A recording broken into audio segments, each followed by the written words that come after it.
सगळं तिथून जेवढे पण मशिनिंग होतात, हां. मशिनिंग झाल्यानंतर असं कटिंग वगैरे करून ठेवलेलं असतं बघा. पूर्ण ॲक्युरसी वगैरे त्याच्यामध्ये एक नंबर असते. सगळं कटिंग झाल्यानंतर इथं आणून ठेवते. हां. जसं आपल्याला मॉडेल बनवायचं तसं त्यानुसार ते तिकडं पाठवून ठीक देतात आहे, ठीक आहे, पुढं. फॅब्रिकेशनसाठी.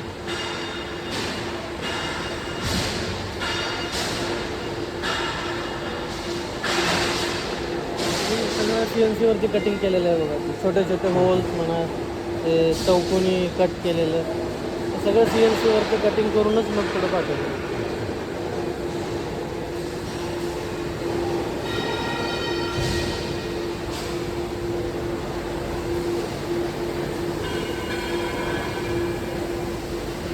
हे कंबाईन हार्वेस्टरचं हे वेगळं हां, बरं. प्लॉट आहे.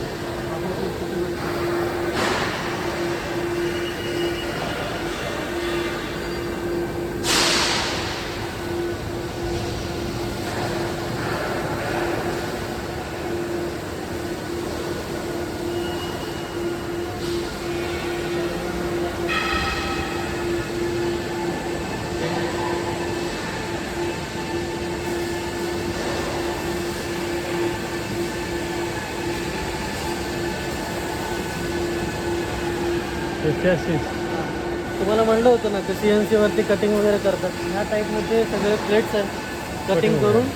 जसं आपलं मोटर फ्लोटिंग होतं ते स्लॉट बनवतात. जसं बोल्ट बसतं त्या टाईपनं होल वगैरे बरोबर ॲक्युरेसीने बनवून मग हे पुढं पाठवणार होते तिथं वेल्डिंग करतात. आणि वेल्डिंग पण अशी होती तिथं फिक्चर वगैरे दिलेले आहेत. जसं आपण आता मॅन्युअली हँडल करतो तर त्याच्यामध्ये थोडंफार डिफॉल्ट असतात की साईज बेंड झाली, काहीतरी ॲक्युरेसी कमी होती. तर तिथे फिक्चर जे आहे त्याच्यावरती प्लेट ठेवलं जातं आणि क्लॅम्पिंग केलं जातं, मग वेल्डिंग केली जाते. अच्छा. जेणेकरून त्याचं अँगल वगैरे सगळं ॲक्युरेटमध्ये येतं. बरोबर.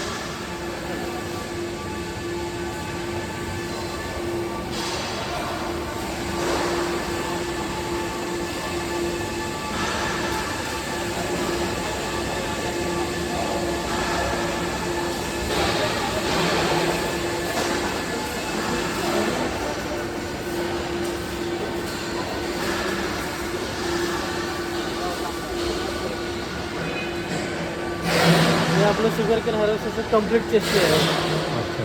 याच्यावरच सगळं हे फिट होणार आहे. इंजिन फिटिंग, परत base cutter assembly, roller, stopper, cylinder, motor सगळं याच्यावरच फिट माउंट होणार. केलं जातं. हे एंड ऑफ लाईन आहे, म्हणजे जसं तिथून चालू होते जी वेल्डिंगची प्रोसेस हां. आणि इथं येऊन एंड होते. या जागी आल्यानंतर क्वालिटीवाले जे आहेत ते सगळ्याची वेल्डिंगची Quality check थिकनेस, करणार. क्वालिटी चेक करणार. स्टड व्यवस्थित वेल्डिंग केलेले आहेत का नाही ते चेक करणार. आणि कुठं बेंड वगैरे त्यांना भेटलं, इन केस बाय डिफॉल्ट असतं कधी कधी, जर तसं काही त्यांना डिफॉल्ट भेटला तर ते रिजेक्शन करतात, परत त्याच्यावरती रिवर्क होतं. आणि जर ओके असेल तर त्याला ओके टॅग लावून ते पुढं पेंट शॉपला पाठवतात. हे याची डिझेल टँक आहे. डिझेल टँक आपल्या चष्मेमध्येच इनबिल्ट असते. काय आलं आपल्याला? हे आपल्याला मागे खेचण्यासाठी एक नवीन इम्प्लिमेंट केलेलं आहे, अच्छा. Hook tank. पहिलं कसं होतं या जागी एकच सिस्टीम दिलेली होती. हां. डिझेल टँकला थोडासा हे होतो ना. हां, डिझेल टँकला जरा प्रॉब्लेम होतो. या जागी चॉपर ड्रम वगैरे बसते, चॉपर गिअर बॉक्स. आणि या जागी आपली जे टायरची रिडक्शन ड्राईव्हची गिअर बॉक्स असते.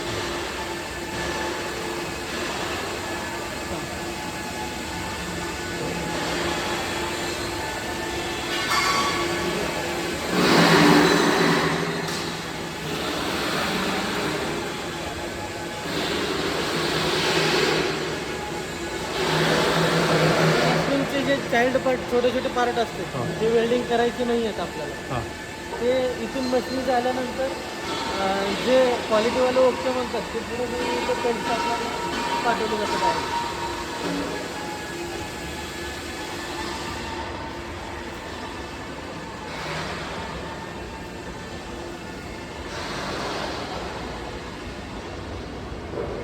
ते final audit okay. area आहे.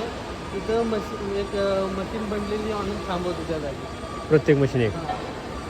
एक स्लॉटमधून एक मशीन आणून उचलून ठेवतो. त्यासाठी की आपलं मशीनची प्रोडक्शन व्यवस्थित चालू आहे का, मॅन्युफॅक्चरिंग व्यवस्थित चालू आहे मग आता टायर डिझाईन नवीन आली की का? टायर डिझाईन वगैरे आता चेंज दाखवते. हो हो Front tire वगैरे. चेंज केलेलं आहे.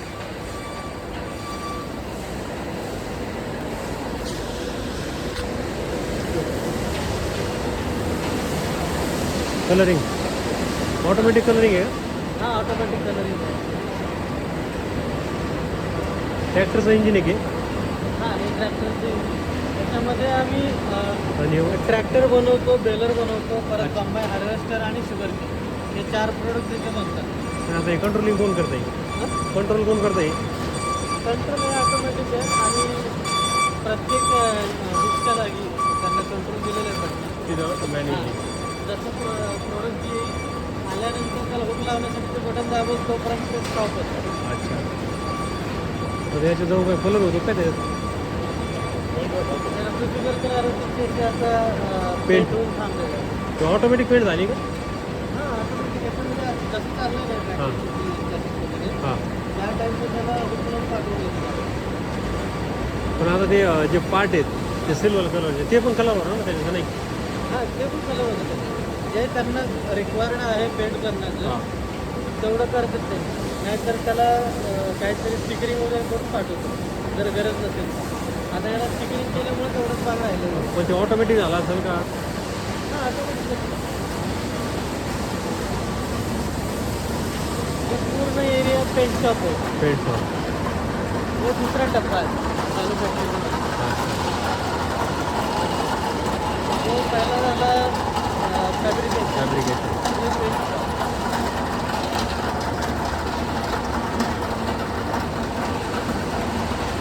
हे सगळे आता पेंट होण्यासाठी थांबलेलं आहे.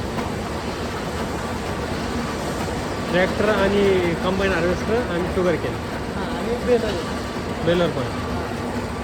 बेलर बघितलं का तुम्ही?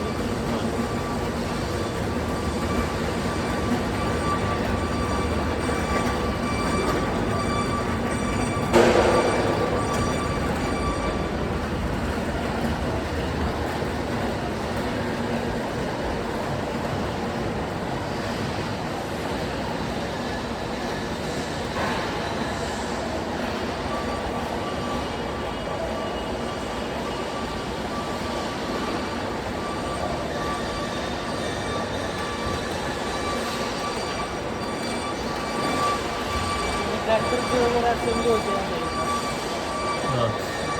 आणि हे बेलरचं प्रोडक्शन लाईन आहे.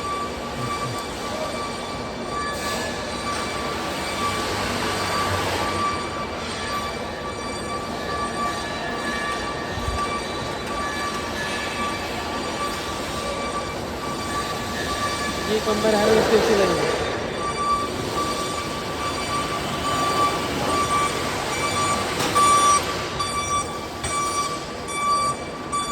ते आपले शुगर केन हार्वेस्टर. हे शुगर केनचे पार्ट जे ठेवलेले आहेत सगळे क्वालिटी वगैरे चेक करून ठेवलेले असतात. हां. जसं लाईनवरती त्यांना Requirement. मॉडेलनुसार गरज पडेल ते इथून पार्ट नंबर बघून तिथे उचलून असेंबली करतात. पार्ट नंबर आता याला टॅग लागला पार्ट नंबरचा ऑटोमॅटिक. हां आता याच्यामध्ये कसं आहे एक एक पार्ट जे आहेत सगळ्या मॉडेलमध्ये कॉमन असते त्याला पार्ट नंबर लावायची गरज पडत हां. नाही.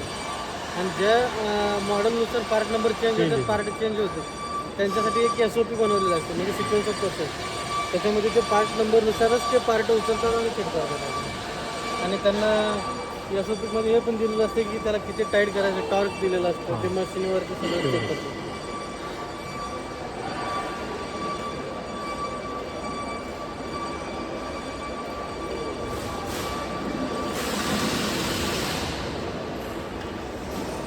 ट्रॅक्टर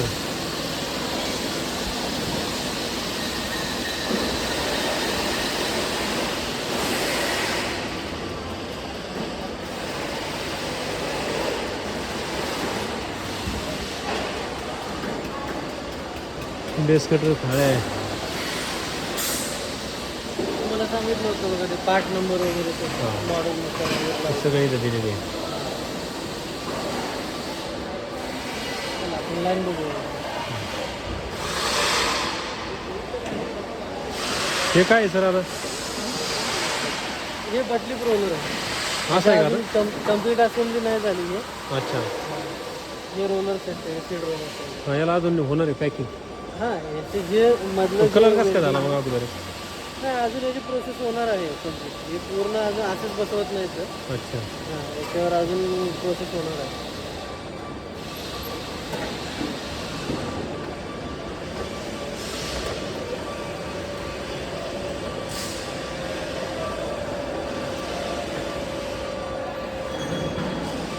इंजिनचे पण पार्ट येतात समजा. इथून हे सब असेंब्लीचे पार्ट चालू होतात. म्हणजे सब असेंब्ली म्हणजे जेवढे पण चाइल्ड पार्ट आहेत इकडे असेंब्ली होतात, तिकडे मेन लाईनवरती चॅसिसवरती फिट करायला देतात. आता हे chopper chopper gear box fit होते, त्याच्यावरती चॉपर ड्रम असेंब्ली करतात आणि सगळं प्रोसेसनुसार होतं त्याच्यामध्ये. चला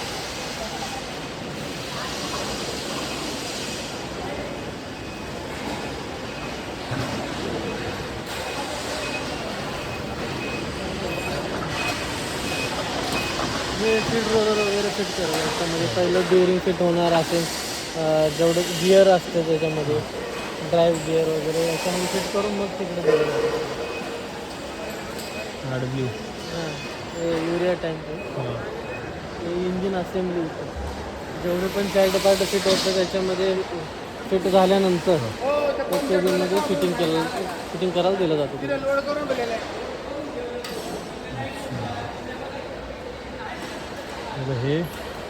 हे आपलं टँडम पंप आहे. त्याच्यामध्ये हे काय आलं पुढं आता? हां ते पुढं काय आलं माहिती टँडम मध्ये? हे 4010 मध्ये स्पेशल दिलेलं आहे. जसं आपलं कूलिंग फॅन आहे माहिती आहे हां जे पहिलं इंजिन फॅन म्हणत होतो आपण. हां त्याला वरती मोटर जी दिली आहे वरती हायड्रोलिक मोटर रिव्हर्सेबल मोटर, हां रिव्हर्सेबल. त्यासाठी ते त्याच्यामध्ये हे bidirectional plus variation speed आहे त्याच्यामध्ये. अच्छा जसं आता कुलंट हायड्रोलिक ऑइल टेम्परेचर परत रिजनरेशन करताना फुलच्याकडे जर त्याचं टेम्परेचरमध्ये कमी जास्त होते ना त्यावेळी जसं टेम्परेचर वाढतं त्या तसं ते स्पीड वाढवतं. याच्यामध्ये इथं एक वॉल दिलेलं आहे कंट्रोल वॉल. त्याच्यामध्ये ते काय करतं जसं टेम्परेचर वाढेल तेवढं ते वॉल ओपन करतं. त्याच्याने काय होणार तिथं स्पीड वाढणार. हे कंट्रोलिंग सिस्टीम दिलेलं आहे. ते पंप त्यासाठीच आहे समोरचं ते. बाकीचे शेवटचं ते टँडम पंप. हे जे होत पाईप हे सगळे गेट्सचेच आहेत का आता आपल्याला मशीनला? कुठले गेट्स कंपनी ना कोणती पार्कर आहे का? गेट्स कंपनीचं असेल आता. ब्रँडिंग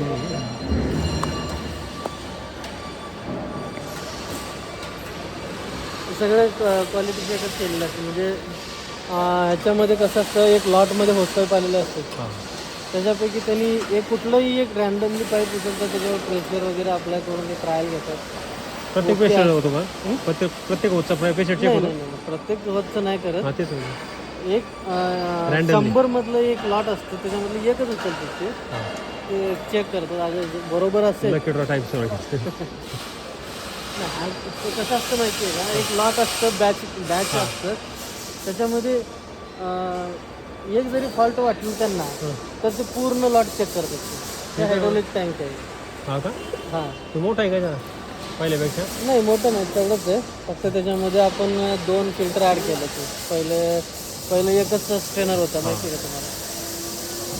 स्ट्रेनर 2 आहेत का? हां 2 फिल्टर ॲड केले. केबिन हां हे ऑपरेटर केबिन आहे. इथून ते सगळं इथं असेंब्ली कम्प्लीट केलं जातं. मग नंतर तिकडे असेंब्ली केलं जातं. रबर बिडिंग म्हणा हे सिलिंग वगैरे इथंच फिट करून मग ते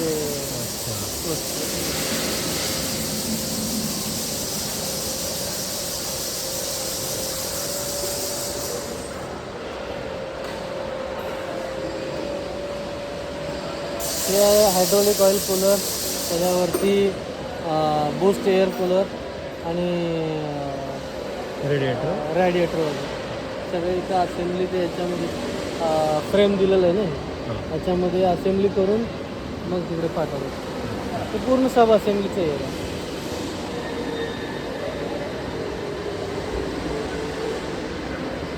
एक्सेक्टर पॅन जेवढं पण याच्यामध्ये कुलिंग कॉम्पोनंट आहे म्हणजे क्लिनिंगचे कॉम्पोनंट आहेत ते सगळे त्याचा एक्स्ट्रॅक्टर फॅन व्हर्टिकल आर्म झाला त्याचे फॅन ब्लेड झाले आणि हा एक तो लोअर डोम हां हे सगळं याच्यामध्ये फिटिंग करून मग तिकडे पाठवतो.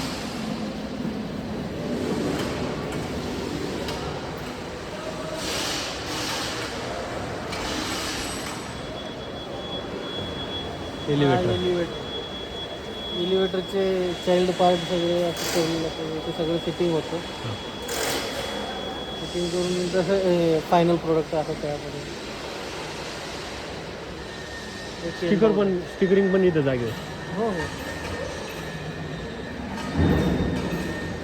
तुम्हाला म्हणलं होतं बघा SOP हे असे डॉक्युमेंट असतात त्यांच्याकडे. अच्छा, पुढं काय करायचं कुठल्या बोल्टला किती टॉर्क द्यायचं, कुठला पार्ट कुठं बसतो, ते सगळं प्रोसेसिंगचं दिलेलं असतं. जरी नवीन ऑपरेटर आला फिटमेंट करायला तरी त्याला हे बघायचं आणि त्याने काम सुरू करायचं. म्हणजे चूक पुढं जाऊ नये आमची, म्हणजे क्वालिटी प्रोडक्ट पुढं जाऊ नये म्हणून भरपूर काळजी घेतली जाते.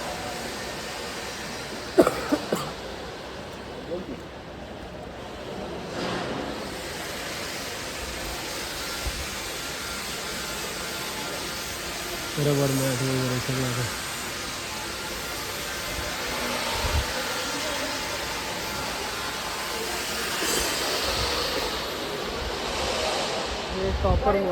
टॉपरची जे गॅदरिंग वगैरे आहे ना सगळं असेंब्ली इथं करून पुढं पाठवतो. तिथं फक्त असेंब्ली करणार, होस्टपची कनेक्शन देणार, नंतर इथे एंड ऑफ लाईनला आल्यानंतर मशीन चालू करून बघणार, लिकेज टेस्ट करणार. लिकेज वगैरे टेस्ट झाल्यानंतर ते मशीन बाहेर घेऊन जातात. एक 2.5 ते 3 तासासाठी रनिंग करतात कंटिन्युअसली. म्हणजे काय फॉल्ट असेल, टेम्परेचर वाढत असेल, काय कारणामुळे काही एरर कोड येत आहेत, ते सगळं चेक केलं जातं त्यांचे स्टँडर्ड प्रोसिजरनुसार.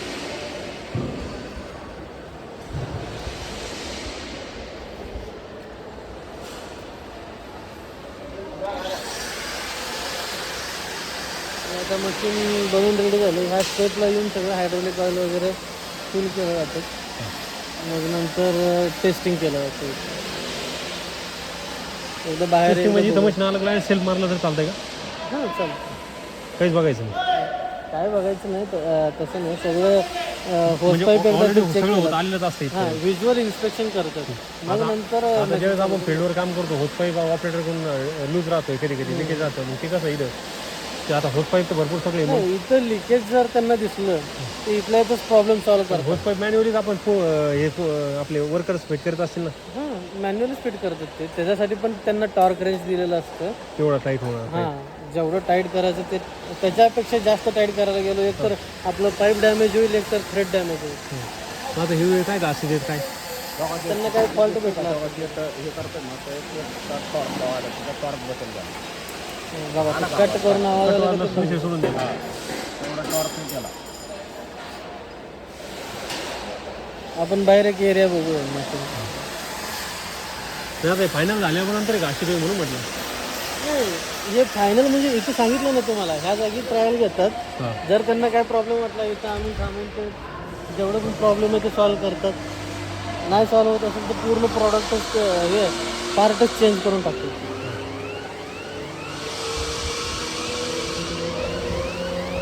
टेस्टिंग चालू आहे लगेच.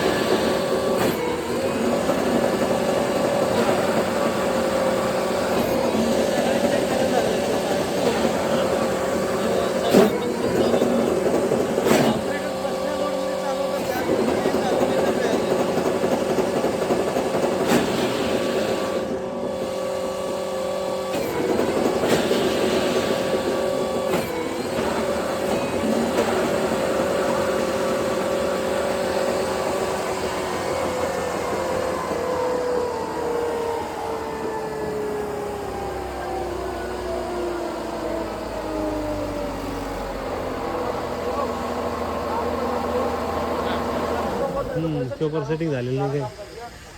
पेपरच नाही झालं, बसवलेलं नाही.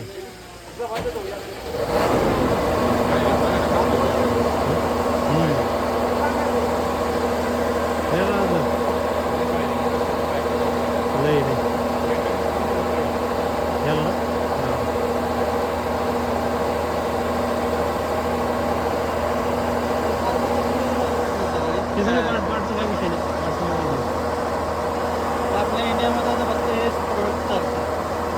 म्हणजे हे 4010 नाही, हे वाला. हे आता 4000 आहे. हां ते असतं विकायला हे विकायला आता सध्या फक्त ते कमीजमध्ये आलं का ते? TG साईडला कमीजमध्ये आलं की पियाटमध्ये कमीच नवीन इंडियात का नाही सुपर प्लस आलं नाही इंडियामध्ये आता बॅन केले हो शक्तिमानचे शक्तिमानला कॉम्पिटिशन झाली मॉडेल सेपरेट आलं आहे त्यांचा आपले सुपर प्लस भारतचे त्याला मॉडेल खास आहे कुठला हे. कमीजमध्ये आलं आहे म्हणजे ही आता सध्या हेच टॉपला चाललं आहे कमिंगचं पण चांगलं होतं पण हे पण चांगलं आहे. कारण कमिंगचा ॲव्हरेज खूप कमी आहे 20-22 ॲव्हरेज हे 16 ते 17 लिटर. त्याला इंडियात का नाही हां BS6 आता BS5 चालू झालं ना BS3 आहे 3 आहे का 4 आहे नाही, free आहे, free आहे. हा म्हणजे आपली मशीन जुने 2017 सुपर प्लस काय आलं याच्यावर ते आउट ऑफ कंट्रीसाठी काय आउट ऑफ कंट्रीमध्ये चालतं पण त्या सुपर प्लस आहे म्हणून चालत नाही फक्त कंट्रीमध्ये पण चालतं. नाही बुवा तर तुम्ही टेस्टिंग बाबा कसं प्रत्येक मशीन एवढं होणार प्रत्येक मशीनची टेस्टिंग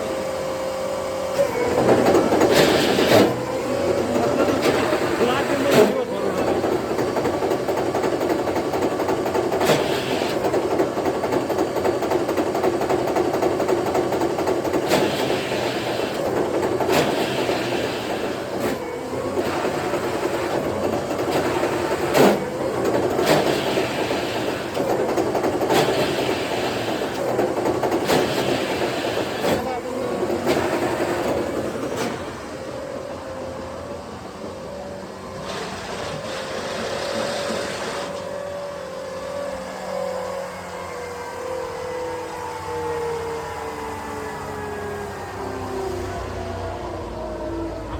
सेम मॉडेल आहे सेम मॉडेल सेम फक्त नाव बदलेलं थोडं आहे सेम आहे काहीच बदल नाही आपलं सेम तुमचं ओल्ड मॉडेल असेल तर 14-18 टायर असतील त्याला. हा यांचं 14-9 टायर आहे पण त्याच्यात नाही चेंज काय सेमच दिसते सगळं सगळं सेम सेम म्हणजे आता ते डबल क्रॉप डिवायडर झाला हा परत त्याच्यामध्ये अँटी व्होल्टेक्स फॅन आहे 4 पात्याचा फॅन आहे त्याच्यामध्ये. हा फॅन वेगळा आहे हो हां हा आपण टाकलेलं नाही आता त्याच्यामध्ये 7 ते 8,000 टनापर्यंत याला ब्लेड चेंज करायची गरज पडते. त्या पॅनला हां आणि tyre change tyre change double crop divider आणि त्याच्यामध्ये 334 वॉल जर चेंज केलं नवीन बुक केलेलं असते का? थोडासा चेंज असेल आणि इथं बुकले नाही असेल पण हां चालवलं तर त्याच्यावर आम्ही काम करतो. काम झाल्यानंतर असं काहीतरी चेंजेस होतात त्याच्यामध्ये जसं की फील्डमधून प्रॉब्लेम येत होता की ट्रॅश क्लिअर होत नाही उसामध्ये. जुनी मशीन जर मॉडिफायला दिली तर अशी बनवून भेटेल का मॉडीफाय नसेल मग ते कधी म्हणून भेटतो क्रॉप डबल क्रॉप डिवायडर पण करता येतात. मॉडीफाय पण इथं प्लांटमध्ये नसतील कधी नाही फ्लॅट ते तुम्ही बाहेरच डीलरशिपला कॉन्टॅक्ट करा ते होत असेल तर करून देतील नाही तर नाही.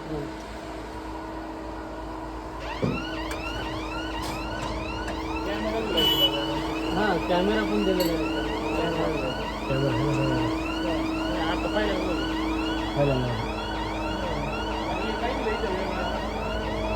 कुठलं हां इंडिकेटर आणि पत्र बसवायला बाकी आहे अजून एक पत्र बसवायला बाकी आहे ना अजून टेस्टिंग कंप्लीट झालं नाही.